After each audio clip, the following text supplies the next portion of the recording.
तभी टुनटुनी के पास काली कौवी आती है। अरे बेटा, कौन हो तुम और कहाँ से आई हो? मैं तुम्हें शाम को देख कर गई थी और अभी फिर से तुम्हें देख रही हूँ। तुम यहाँ क्यों बैठी हो? तुम्हें पता है यहाँ जंगली जानवर बहुत सारे रहते हैं, तुम्हें खतरा हो सकता है। अपने घर क्यों नहीं चली जाती? मेरा कोई घर नहीं है काकी। मेरी माँ मुझे यहाँ मरने के लिए छोड़कर चली गई। उसे बिल्कुल भी पसंद नहीं कि मैं एक बेटी हूँ, इसलिए वो मेरे साथ ऐसा बर्ताव करती है।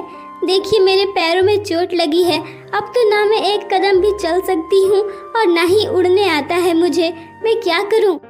तुम चिंता मत करो बेटा, तुम मेरे साथ चलो। रुको, पहले मैं तुम्हारे पैरों में मरहम पट्टी कर देती हूँ। काली कौवी टुनटुनी के पैरों का इलाज करती है और फिर उसे अपने घर ले जाती है, उसे खाना खिलाती है। आपका बहुत बहुत धन्यवाद जो आपने मेरी इतनी मदद की। वक्त बीत जाता है। अब सुंदरी कबूतरी के बेटे बड़े हो चुके। बंटी भाई, देख मैं तो परेशान हो चुका हूँ इन बुढ़ा और बुढ़ी से। हम लोग दिन भर इतनी मेहनत करके खाने का इंतजाम करते हैं और उसमें भी हमें इन्हें खिलाना पड़ता है, इतनी मेहनत करनी पड़ती है। अब तो मुझसे ये सब नहीं हो रहा है। सही कह रहे हो बड़े भैया, लेकिन अब हम क्या करें? ये तो हमारे माँ बाप है ना, इन्हें छोड़कर हम जा भी कहाँ सकते हैं। ठीक है, अगर तुझे इन दोनों से इतना ही प्यार है तो तू यही रह। मैं तो आज रात को ही यहाँ से निकल जाऊंगा। रात को जब सभी सो रहे थे तो बबलू चोरी छुपे वहाँ से भाग जाता है। अगली सुबह सुंदरी कबूतरी अपने बेटे को ढूंढ रही थी। सुनिए जी, बबलू कहीं भी नजर नहीं आ रहा, पता नहीं वो कहाँ चला गया। इतनी सुबह सुबह वो कहाँ जा सकता है? अरे माँ, बबलू भैया रात को ही मुझसे कह रहे थे कि अब वो तुम दोनों की सेवा नहीं कर पाएंगे। मुझे तो लग रहा है वो यहाँ से चले गए और अब कभी वापस नहीं आने वाले। क्या ये तुम कैसी बातें कर रहे हो? तुम हमारे बेटे हो और हमारे साथ ऐसा कैसे कर सकते हो? हमने तुम्हें पाला पोसा बड़ा किया और तुम लोग ये कर रहे हो। देखो माँ, मैं रात को नहीं गया क्योंकि मैं भैया की तरह छुप छुप कर भागना नहीं चाहता था, लेकिन मैं अभी जरूर चला जाऊंगा। मैंने तो सोच रखा था कि तुम लोगों को कहकर ही जाऊंगा। तो सुनो, अब मैं यहाँ से जा रहा हूँ। मैं अपनी जिंदगी अच्छे से बिताऊंगा, शादी ब्याह करूंगा, तुम लोगों के चक्कर में रहूंगा तो जिंदगी भर तुम्हारी सेवा ही करते रह जाऊंगा। अब तुम कहाँ से खाओगे और क्या करोगे ये तुम लोग खुद सोचो, या फिर भूखे मरो, हमें इससे कोई लेना देना नहीं। अब मैं भी यहाँ से जा रहा हूँ।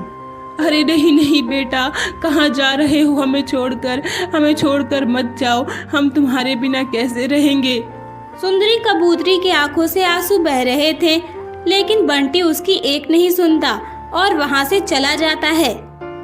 देख लिया तुमने सुंदरी, तुम्हारे बेटों ने क्या किया।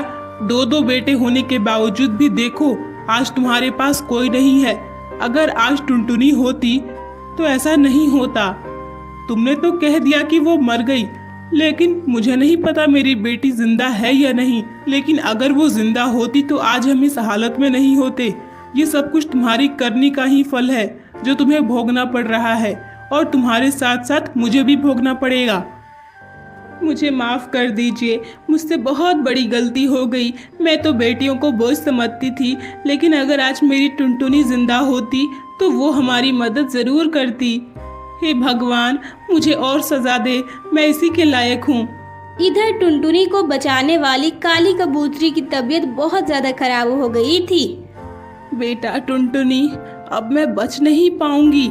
मुझे तुमसे जाते जाते एक वादा चाहिए। कैसा वादा माँ? बताओ, मैं तुम्हारे सारे वादों को पूरा करूंगी। मेरे मरने के बाद तुम अपने असली माता पिता के पास चले जाना। तुम्हारा मेरे अलावा यहाँ कोई नहीं है, यहाँ बहुत खतरा है, तुम वहीं चले जाना।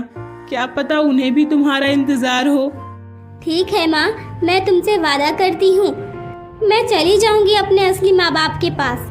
इसके बाद काली कौवी की मौत हो जाती है।